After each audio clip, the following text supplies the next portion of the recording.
Okay, thanks everyone for joining class number 3.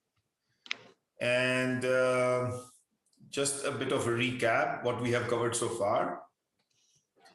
So we did covered the major aspects. What are the major components of the birth chart? Okay, we started from here. And out of these 12 zodiac signs and their lords, we have covered this. 9 planets, including Rahu and Ketu. We have covered this. I need to talk about a little bit more about Rahu and Ketu, how they give their results, which we will cover when we start the predictive astrology sessions.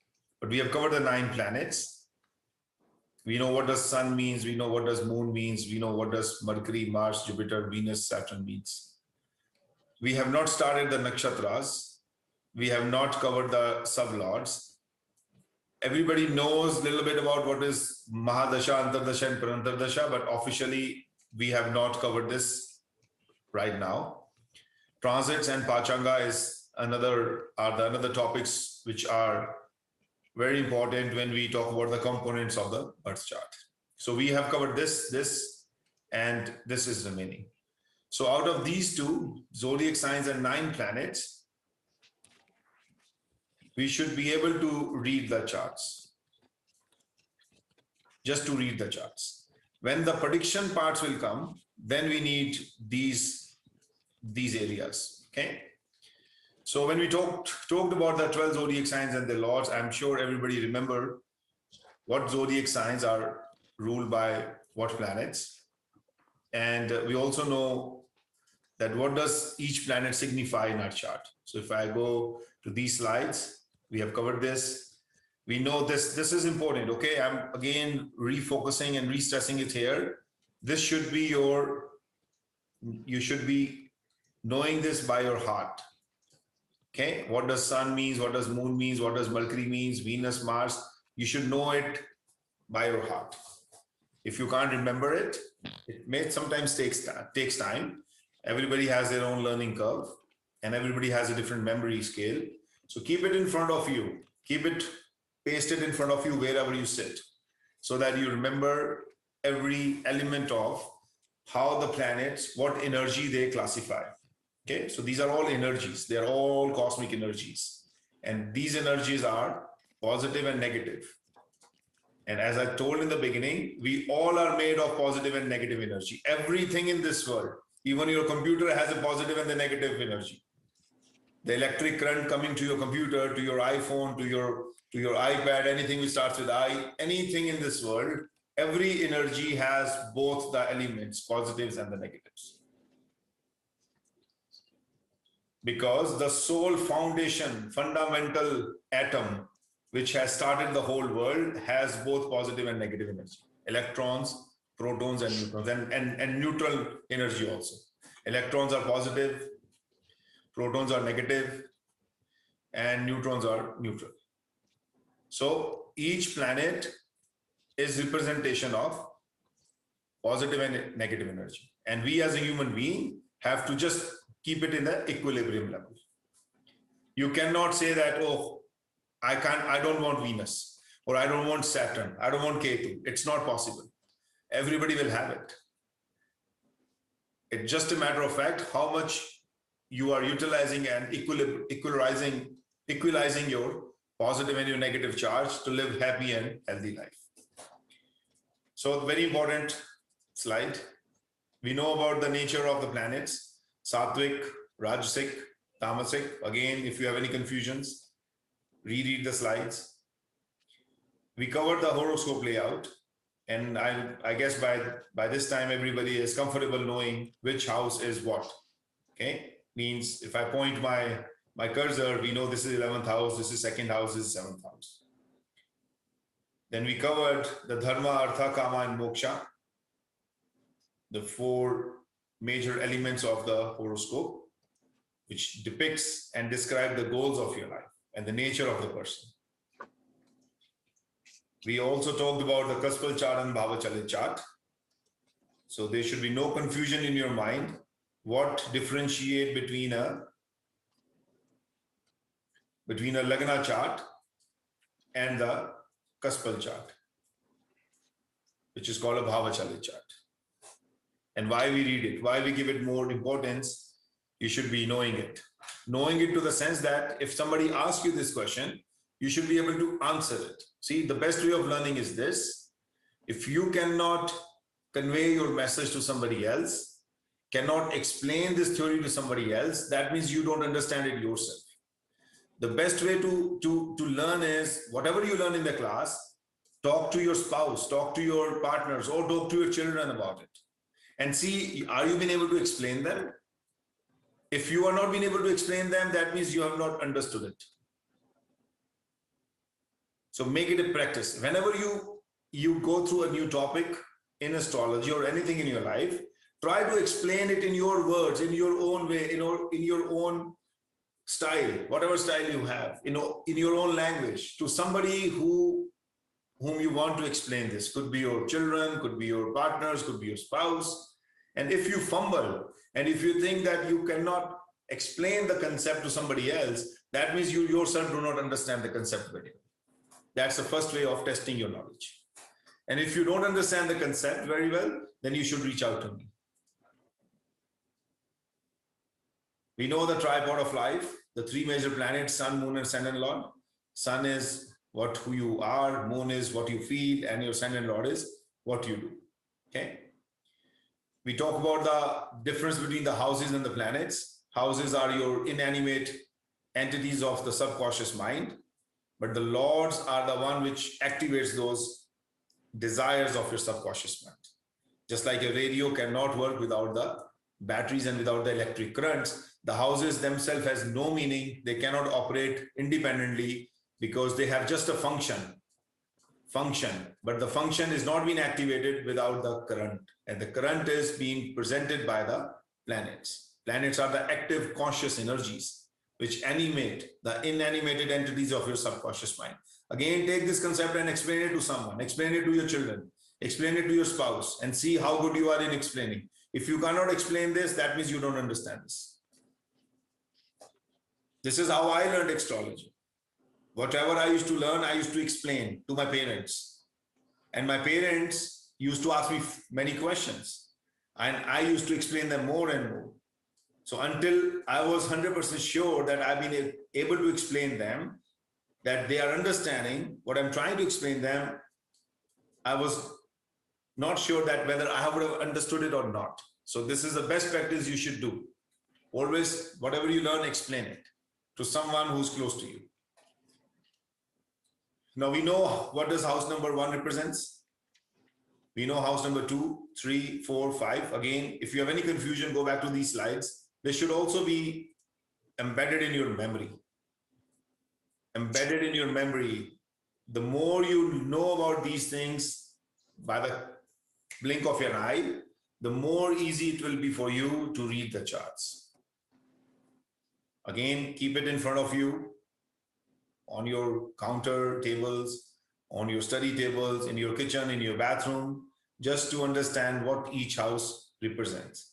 Try to explain it to someone, your friend, your family member, and see how much knowledge you have gathered. Okay. Now I brought this slide again back here because now we are going to put everything into place.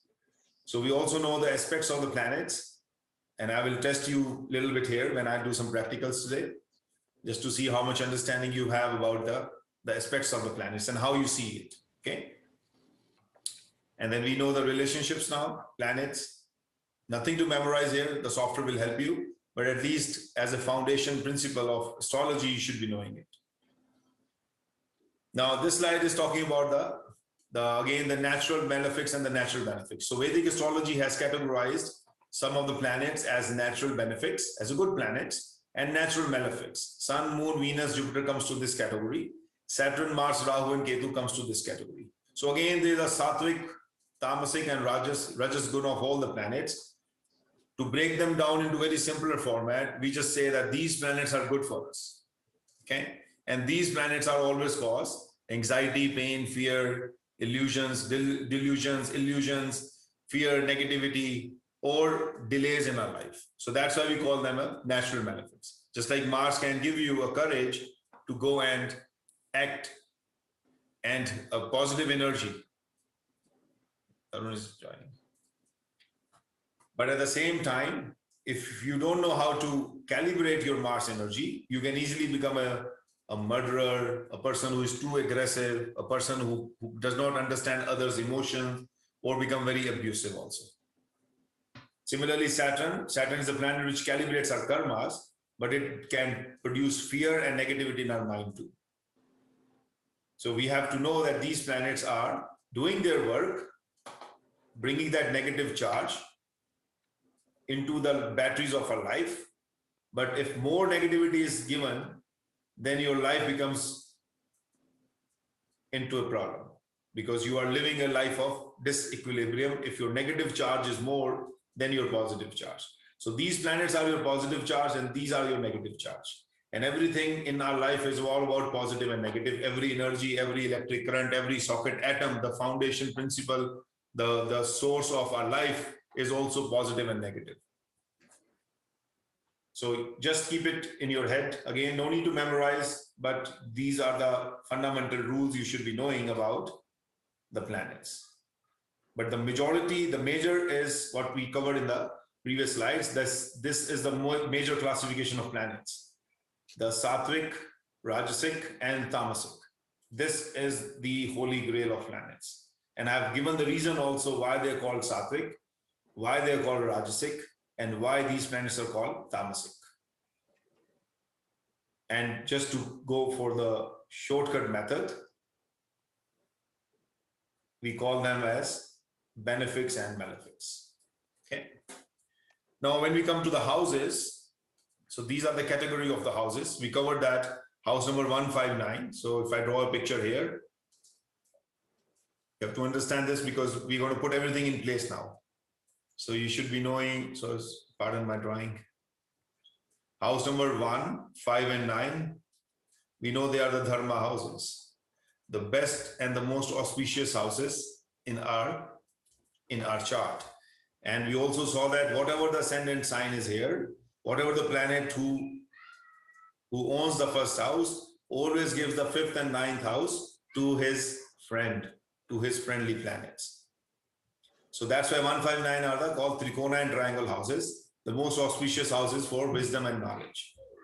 Now again, the first house is also a central house. First house is, these are the central houses, 1, 4, 10, and 7. These are the central houses.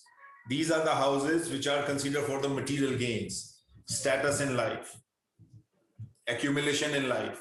So 10 is your status, 7 is your partners, 4 is your real estate accumulation, your land, your property, your agricultural land accumulation. So these are your accumulation houses. Even one is yourself, your ego, your pride, your image. 6, 8, 12 are the worst houses in astrology. Okay. And when we go to the predictive astrology, I'll tell you how to see these houses. But consider 6, 8, and 12. These 3 houses are the problematic houses. And how to change these houses into your assets, astrology can teach you that also. There is everybody who will have 6, 8, 12 houses activated by the planets. But how to transform these from pain and transformation to a good period of your life. I'll teach you that also. But just to remember, 6, 8, 12, the combination itself is 6 is health, 8 is multiple diseases, 12 is your losses, hospitalization. 6 is your debts, 8 is your multiple debts, your longevity, your problem, your insults, sudden highs and lows, so your struggles in life. And 12 is again losses, hospitalization, asylums, jails, everything, afterlife also. So that's the reason the combination 6, 8, 12 becomes the most dangerous and deadly combination in astrology. But how to improve it, how to get the best benefit out of it, you will learn it also. Because the fate is in your hand. You can always change your fate. Your Karam Yoga can always change your fate. Yes, Mike. Mohnish, 6, 8, and 12, does it mean anything else besides it just being bad? When we come to the predictive astrology part, when we talk about your longevity, your litigations, your bankruptcies, your health problems, then we know that how 6, 8, 12 can act bad in all the events of your life. Okay? 6, 8, 12 is bad, right? It's a worse combination. If anyone has 6, 8, 12 combination activated, they need protection. But 6, 8, 12 is also good for doctors. I'll tell you for whom it is good. 6 is health, 8 is pain management, 12 is hospital. If a doctor has a 6, 8, 12, he is by his free will and karma is using this house in his reputation. 10 and 11 will also be activated in his life. So this is where the advanced astrology comes, that 6, 8, 12, no doubt are the bad houses. But if a doctor who is working in a medical field, who is into the research field or pain management, helping people removing their pain and working in hospital, will he not have 6, 8, 12 activated during his Madashantra Dasha? Yes, he will be, of course. I will show you the chart of the doctors. 99%, whenever I open the chart of the doctor especially, without they telling me, I ask them, are you a doctor or an engineer? Because your chart says that you are connected to development or research or medical science. And 99% I have been accurate by just guessing their profession looking at the chart. And this is what I'll teach you. But on the flip side, this is a health, pain, and hospital for us. So 6, 8, 12 can cause so many problems in our life. Litigation, job loss, career loss, money loss, health problems, sudden highs and lows, insults, everything can produce this if you do not know how to control this power. And then 3, 6, 11, again, I'm going to draw the picture. These are considered to be your house of self-efforts and desires. So 3, 6, 11. 11 is your gains. In Vedic astrology, we call them evil house. Why evil house? Because once the human nature is like this.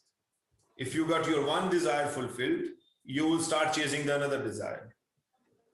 That is fulfilled, you start chasing the another desire. The desires leads to our problems. Desire leads to attachment. And attachment leads to the thick brick of karmas, thick layer of karmas on our soul, on our astral body. So that's the reason when people die, their physical body is dead, but their attachments are still there in their mind. And that's why they keep hovering at the same place where they died. Because the layer of their karma is so attached to their family, to their luxuries, to their cars, to their properties, to their money, to the bank balance, that they are not being able to dissolve those karmas so easily.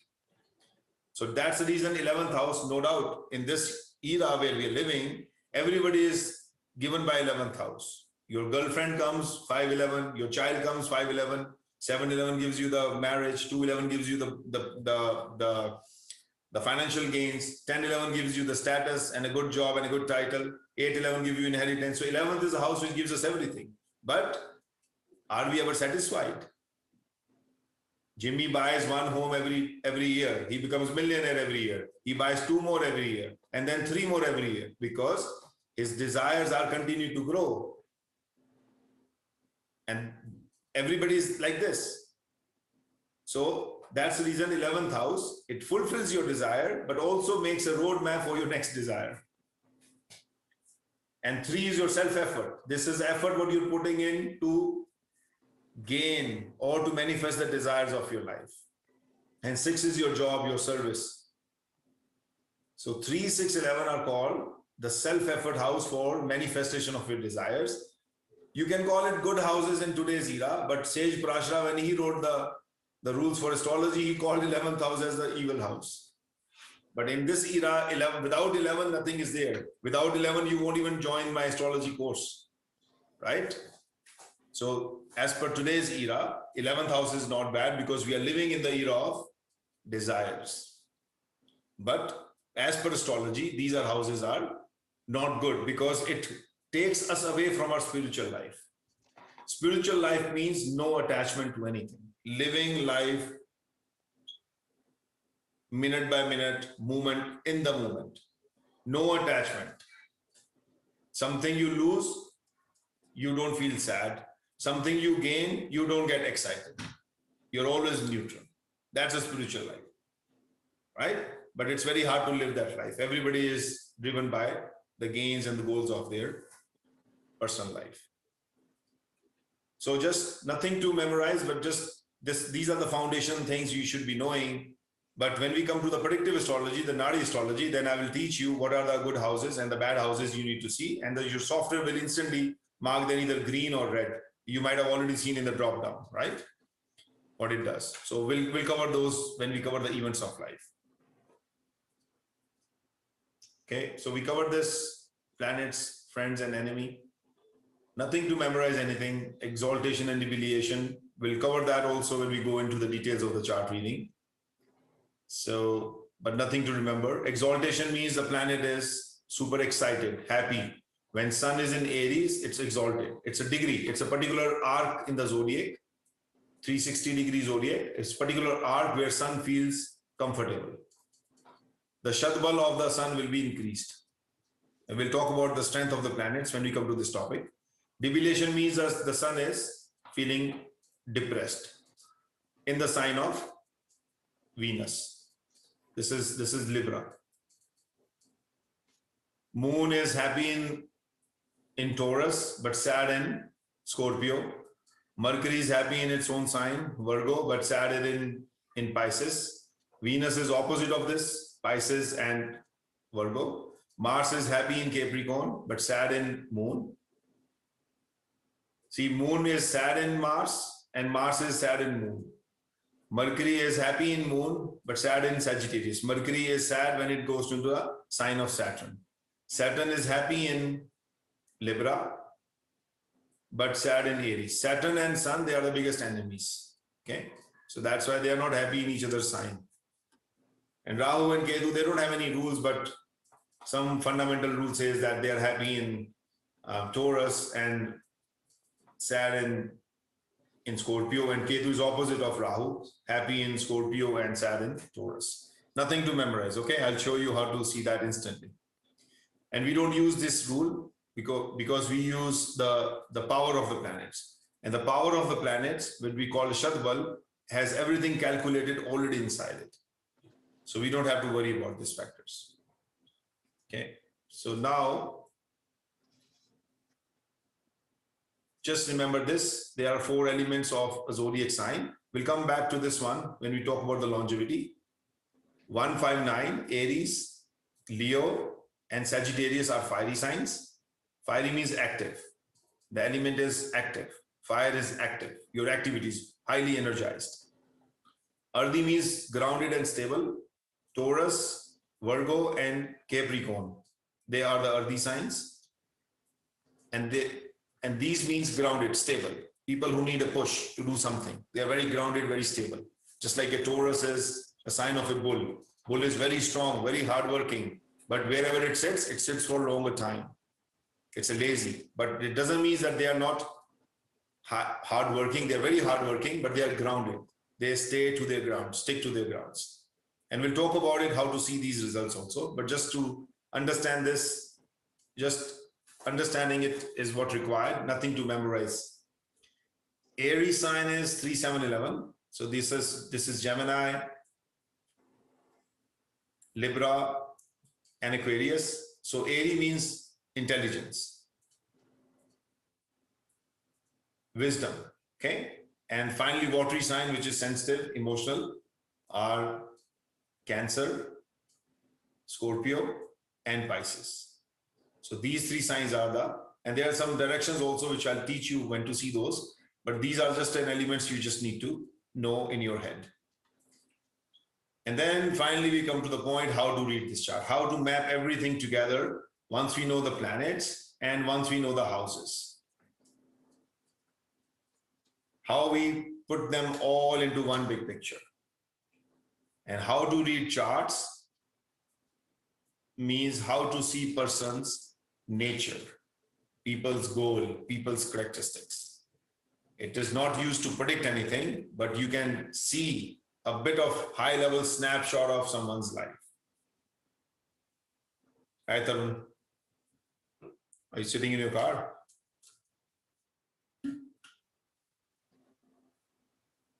Okay. Yeah, hi, Mohit. Yeah. Okay, welcome to the class. Yeah, hi, I'm in my car. Okay, hope you can hear us loud and Thank you clear. so much. Yeah. Okay. Yep. Awesome, good. Thank you.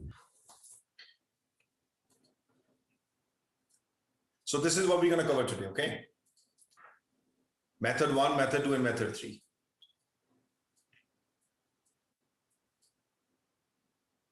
The method 1 and 2 are very easy. Very, very easy.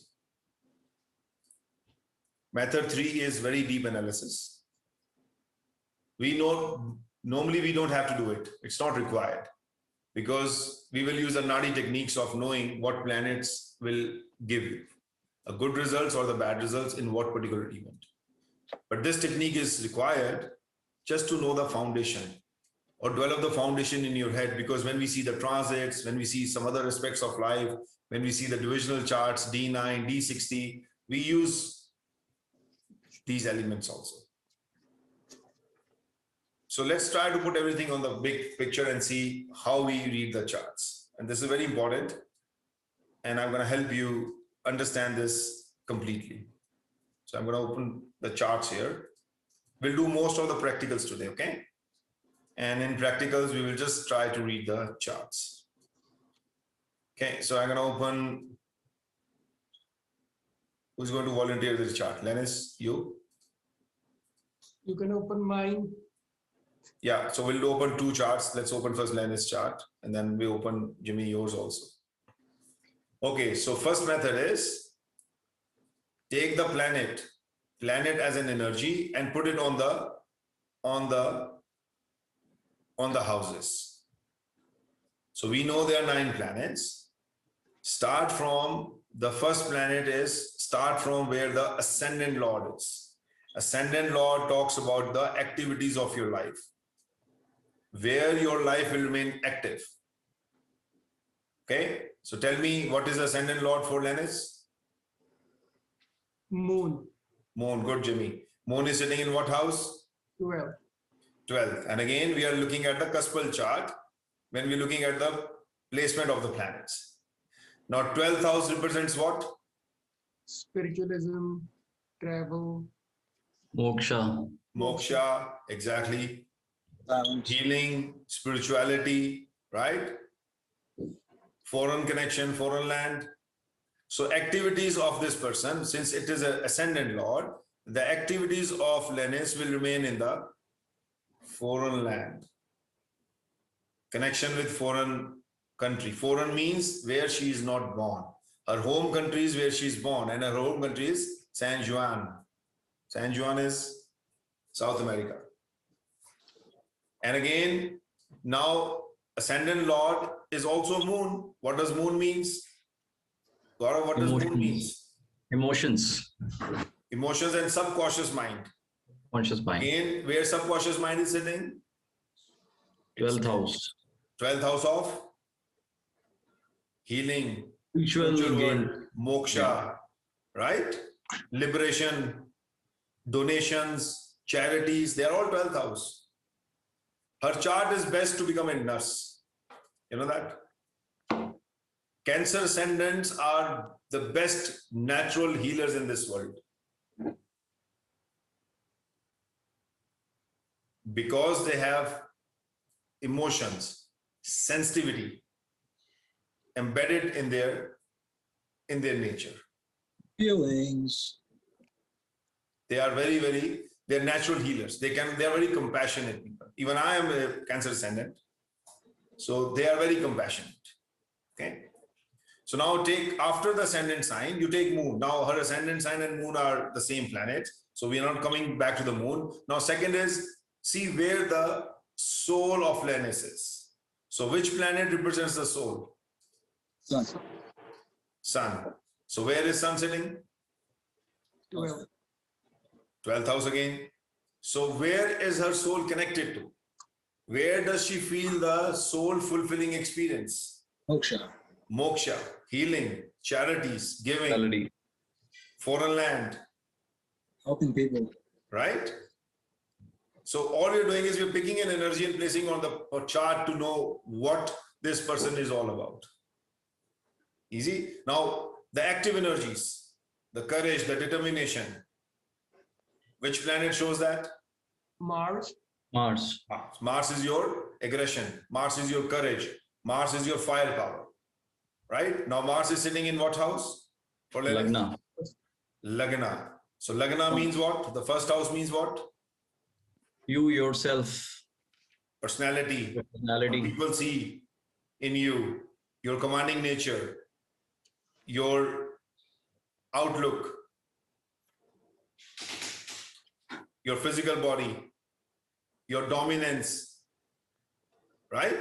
And Mars sitting in first house is giving her the dominance in whatever she wants to do in her life.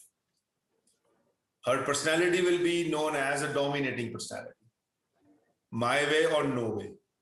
And I have also experienced that many times. my way, highway. My way, highway.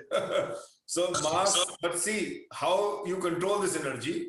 Mars sitting in first house is a brilliant sign for anybody who wants to be a police officer, who wants to be in a military services, who wants to be in a service of protection. Because this is the energy given to you by God naturally. And you can use this energy in a positive manner. Right? So her aggression will be seen in her approach in the life. And this is also energy of self-efforts. She will be a person known for her self-efforts. First is house of your you, what you do, who you are. Your self-efforts, house lord, sorry, the Mars is the planet of self-efforts, sitting in first house, it will make you very hardworking also. A person who is not afraid of taking risk in life. Not afraid to get their hands dirty, right? Yes. Because they have a natural aggression, natural activity to go and get the things done in life. And also my way or no way. Now, where is Mars aspecting? Can anyone tell me? What three houses Mars is aspecting? 7, 4, and 8. Mars aspect fourth house. 1, 2, 3, 4. This is the fourth house. Seventh house and eighth house. And 8,000. Make these dots in your chart.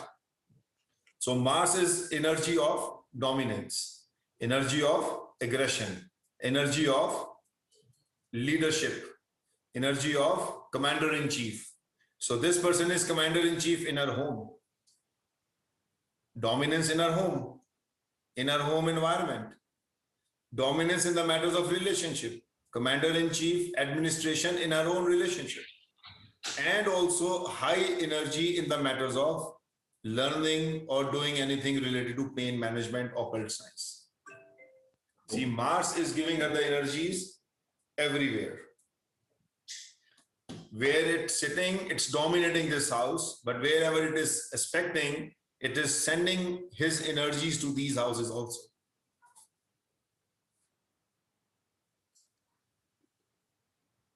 Okay, very simple, very simple. Now, which is the planet of expansion? Which is the expansion of growth? Mike? Expansion of growth is Planet of expansion, planet of growth. it is. There in a second. There. I can hear you. Which is the planet of expansion in life? Is I'm drawing a blank. I'm not sure. It's Jupiter. Jupiter. Jupiter is your knowledge, your expansion, your wisdom, your Oh, yes. growth. Okay, now Jupiter is sitting in 8,000. eighth house of Pain and learning. pain management, Transformation. metaphysics, occult Occult. science, astrology, Inheritance. right? So her knowledge, her wisdom, her expansion will come in the matters of eighth house. And eighth house is house of astrology also. Eighth is house of tarot card also. Eighth is house of metaphysics, pain management. Eighth is house of multiple diseases also, but Jupiter sits in here, is a protection to her. Eighth is house of longevity also. We'll cover those concepts when we come to these Nadi astrology part. But expansion of life is coming from the matters of metaphysics. If she puts herself into the commanding role of working in the field of eighth house, her expansion will come. Now Jupiter aspects how many houses? 5 and 9, 7. So seventh house is every planet aspects seventh house. So from here, 1, 2, 3, 4, 5, 6, 7. Go here. Okay. Always anti-clockwise. Always anti-clockwise. Okay. Only So Rahu. chart is Ketu. always anti-clockwise. Only Rahu and Ketu goes clockwise. And fifth is 1, 2, 3, 4, 5 here. And 9 is 7, 8, 9 here. So Jupiter will give expansion in all these areas. A sitting in the house of Tantra, house of spirituality, house of astrology, house of metaphysics. It is also giving growth in the foreign lands and the matters of spirituality. It is also giving growth in the matters of finance and family values, and also giving growth in the matters of home and real estate and our home environment. So home environment, when Jupiter is aspecting your fourth house, your home environment becomes religious and ethically accurate and duty bound.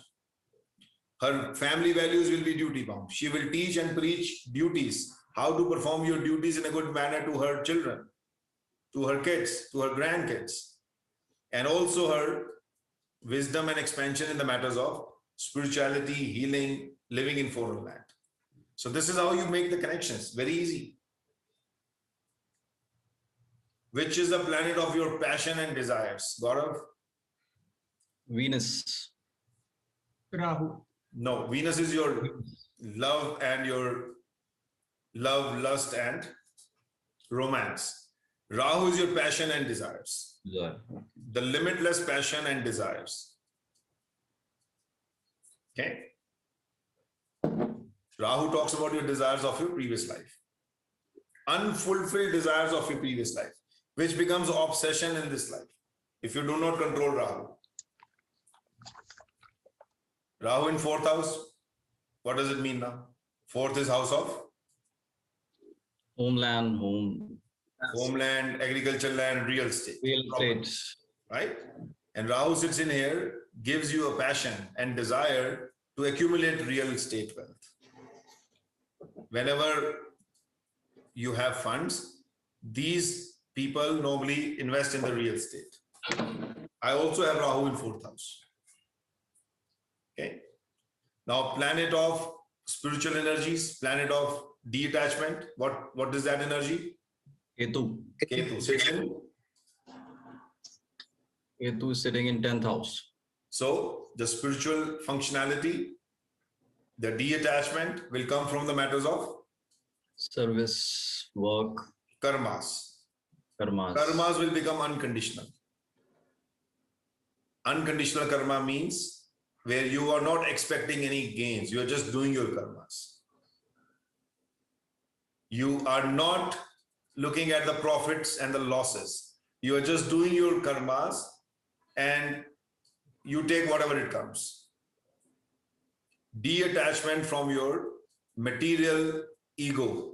10th is house of your ego. 10th is house of your status. Big title. I am the CEO. I am the CFO. That title is 10th house. Ketu sits in here. You don't care about the title. You just care about how much good work you're doing for the world, for the society. I also have Ketu in 10th house. Right? Reading my chart is the easiest because you will get to know who I am. Now, intelligence. Let's talk about where her intelligent mind is sitting. Mercury. 11th. 11th. Mike, which is an intelligent planet? Intelligent was wisdom. Jupiter. Jupiter is wisdom, knowledge, and expansion. The intelligence. The planet of intelligence is Mercury. Mercury. Mind. Moon is your emotional mind. Mercury is your intelligent mind. Intelligence. Sitting in 11th house of gains and social networking. So she will use her intelligence in the matters of her gains, in the matters of her desires, in the matters of her expansion, in the matters of creating a very strong social network also.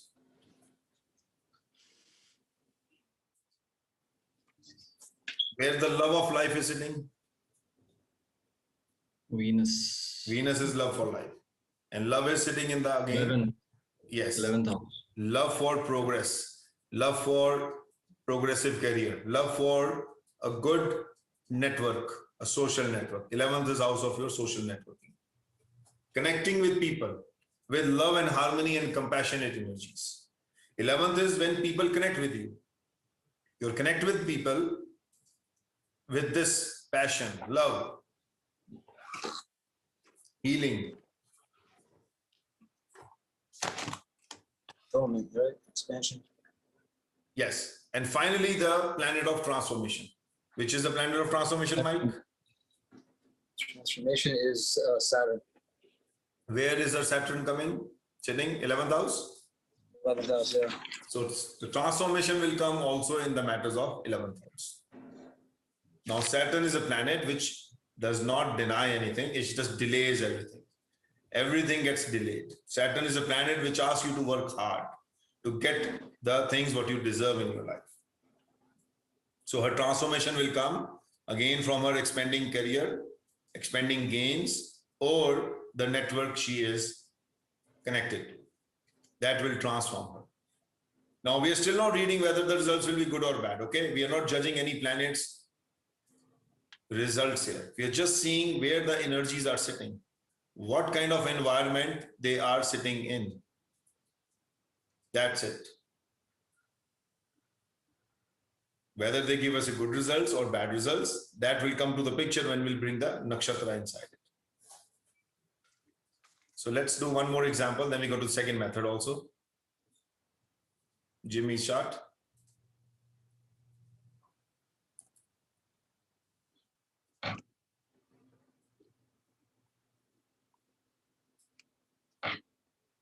Now, Jimmy's Ascendant Lord.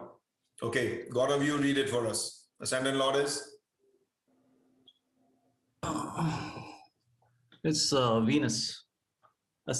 Sitting in? Sitting in 1, 2, Fifth house. fifth house. Fifth house. Yes. Creativity. Yes. So his life will revolve in the matters of creativity, intuitions, intelligence. Fifth is house of intelligence and children also. He will be connected to the children. Fifth is house of your creative mind, your children, your good karmas, what you're bringing from previous life, and entertainment also. Entertainment means some kind of a hobby and talent is there. Sports, music, drama, cinema, acting, singing, anything can be there. And Venus is the planet of extracurricular activities. All your passions, your enjoyments, your hobbies are coming from Venus. Venus in fifth house can make person very good actor also. Fifth is house of your creativity. Person can have a very good artistic touch. Person can be good artist, can be good writer. Intuitions, you need intuition to write something. Singing is when Venus is in the second house. People are born with melodious voice, but Venus in fifth house is also a very creative sign.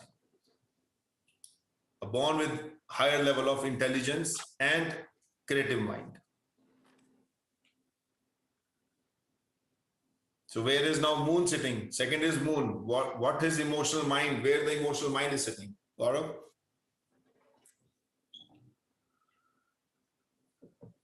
Moon is sitting in third house. Third house represents what? Third house represents siblings, self-efforts, communications. Correct. So her thoughts are in the self-efforts. He thinks emotionally about his self-efforts, about his determination and courage to go and do his work, his self-efforts to gain in his life. Okay. Now you can add a layer of cosmetics also on top of it. How you do it? You can mark it here. There are 12 zodiac signs. Start from fiery, earthy, airy, watery, fiery, earthy, airy, watery, fiery, earthy, airy, watery. Now see, moon is sitting in what element? Fiery. So moon is what? Water, sitting in the sign of fire. So when fire and water meets, what happens? Evaporation. Evaporation. So moon is sitting in the cosmetic layer of fire. So that shows moon becomes restless. Mind becomes restless also. Mind is very much sitting close to Mars also if you see his chart. Mars is always produce anxiety, anxiousness, a sudden flare of thoughts, sudden flare of actions in your subconscious mind. So we'll come to the Mars again. So what we're doing is we're just seeing where the moon is sitting and what is a cosmetic makeover of the moon. Moon, definitely this person thinks, Jimmy thinks about his self-efforts. He maybe thinks about his siblings also, his brother and sister. He thinks about his determination, his goals and approach towards life, which is third house. Short distance travel. Short distance travel is also there, and he travels a lot in Toronto area because of his real estate business. But moon is sitting in the cosmetic layer of fiery sign. So that causes agitation, that causes flare of thoughts, because moon is your subconscious mind. It's not that he's showing his aggression in the physical realm. It's just in the mind it happens. Anxiety can happen and instant flare of thoughts can happen. And thoughts can be very random also. One goes, next comes, one goes, next comes. This happens with two kind of people. One is Aries sign and fiery sign. So this is how you see the energies. Now see the sun. Where is sun sitting for Jimmy? Fourth house. Soul is connected to what? Mother, home, homeland, real estate. So why he's a real estate agent now? Does it answer? Yeah. Right, Jimmy?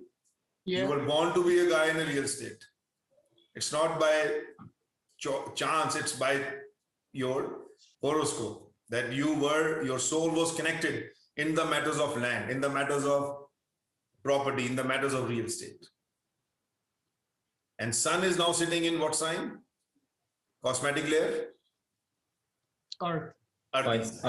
So he will be very grounded in his approach, in his dignity, in his pride, in his work ethics, in his confidence also. Sun is your confidence. Sun is your administration. And sun is aspecting which house now? 10. 10th house is house of? Career. Karma. Karma. So the karma becomes connection with the 4th house, which is real estate. Oh.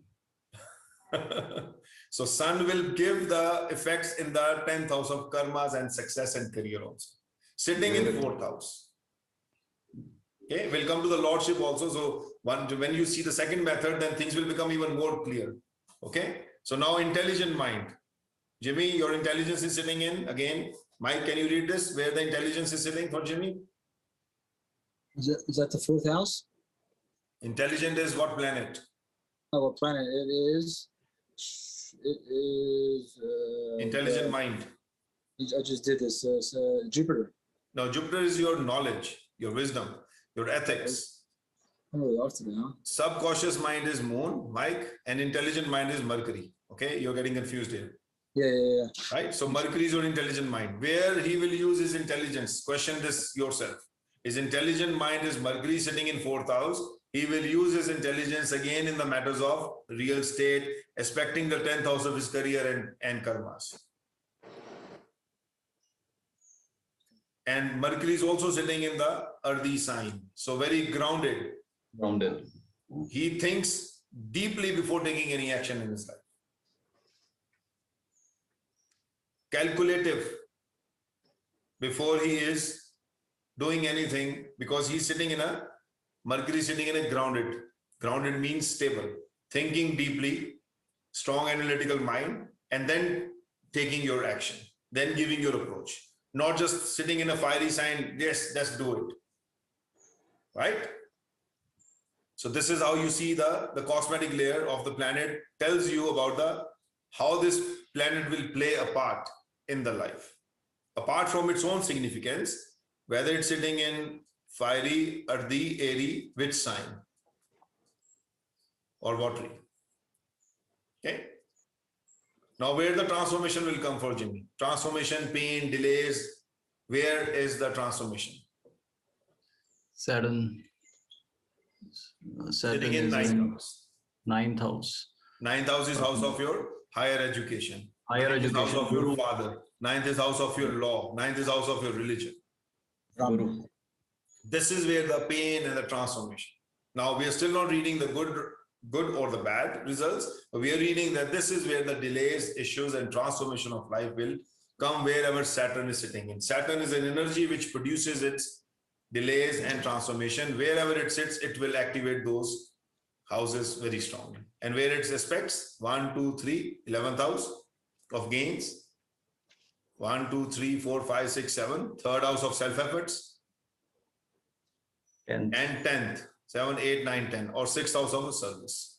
So this is where the results of Saturn, the transformation will come. If Saturn is good in chart, and I'll show you how to see the good and bad, then these are the areas which will get rewarded whenever the Saturn will start giving the results. If Saturn is bad in your chart, then these are the areas which will see the trouble in your life. Saturn gives you the punishment or the rewards based on your previous life karmas. It gives huge. If it takes everything. It can also take your life. But the nature itself is delay to give you the results of your karmas. And when somebody is getting the results of their karmas, they will feel it. There is some kind of transformation happening in their life. Either they are turning everything into gold, or whatever they have, a gold is turning into dust. Struggles, delays, problems, transformations starts coming. But if Saturn is good, then you will reap the benefits of it also. Okay. Now, where is his detachment? Ketu.